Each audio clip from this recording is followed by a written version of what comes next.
Welcome back to part 2 of the Boys Script Deep Dive. If you've not seen the first part, click on this link below and then come back to this video.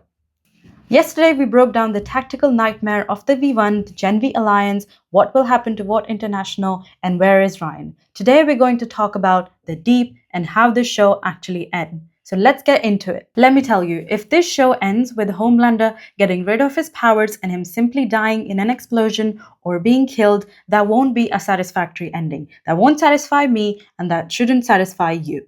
As a lit major, I want the writers to subvert the expectations of the audience and deliver something bold that's never been done before. So, will Homelander die as a villain, or will Homelander be stripped of his powers and forced to live as a human? Let's do a deep dive of which of these theories should actually work for the show. But speaking of fates worse than death, let's look at how beautifully the script has already executed this poetic torture with the Deep.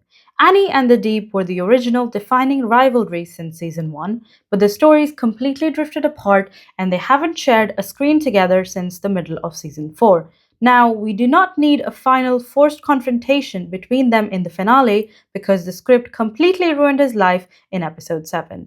We got a redemption arc of A-Train with Huey, which was quite satisfying. He died a hero. But for the Deep, the Seven is completely disbanded. The one institution that gave him a shred of social status is gone. He will never ever win the true respect of Homelander. He has personally murdered every single creature that ever showed him real affection: Timothy the Octopus, Ambrosius, and finally Black Noir. He has absolutely no one left in his corner.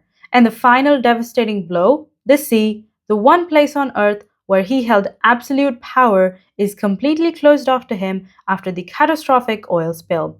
In episode 7, we watch him stand on the shoreline, completely terrified to step into the water, and a shark voiced by Samuel L. Jackson warns him that if he ever steps foot in the water, he will be jumped and killed.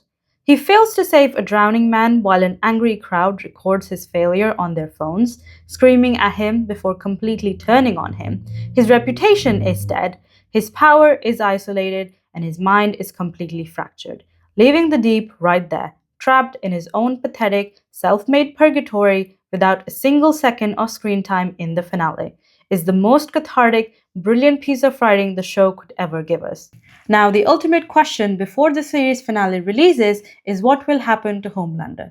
Let's start with the darkest timeline where Homelander wins and takes over the Earth. Throughout television history, we are conditioned to expect the heroes to pull off a last-minute miracle. But The Boys has always been a mirror of real-world corporate corruption and political theater.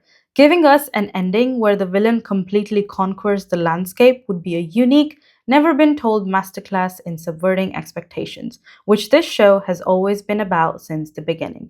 Think about the thematic weight. Butcher and Homelander going full scorched earth, resulting in the total destruction of the underground resistance.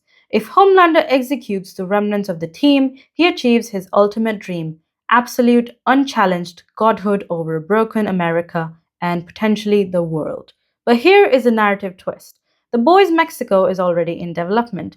Keeping Homelander completely alive, victorious, and terrifyingly active at the end of the main series creates the ultimate structural bridge. It leaves a lingering global threat for the spin-off to inherit, showing that in this universe, evil doesn't just get wrapped up in a neat little 60-minute bow.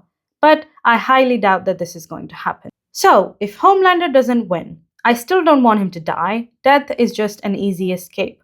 For a villain like Homelander, death is too easy. The most satisfying, devastating, and poetic ending for John is to strip him of his powers completely and force him to live as an ordinary, invisible man. How do we achieve this? Look back at Frenchie's final notes from episode 7. Before Homelander executed him, Frenchie was frantically trying to isolate and replicate Soldier Boy's radioactive power-burning gamma abilities using Kimiko's unique cellular structure.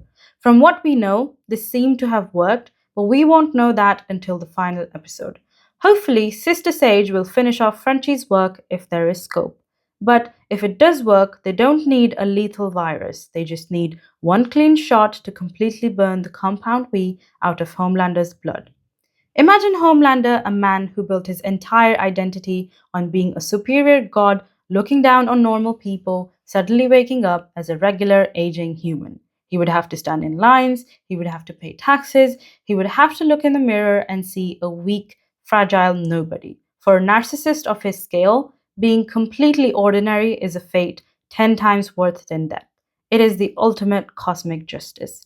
The stage is set, the stakes are high, and 65 minutes is all we have to see how The Boys ends after season 5. How do you want the show to end? Do you want Homelander to be stripped of his powers and live as a human being? Do you want him to win as the villain and continue his story in The Boys Mexico? Or do you want Butcher versus Homelander, where Butcher kills Homelander and then the boys win? Don't forget to hit that subscribe button, and I will see you on the other side after The Boys season 5 has ended for a post-finale breakdown.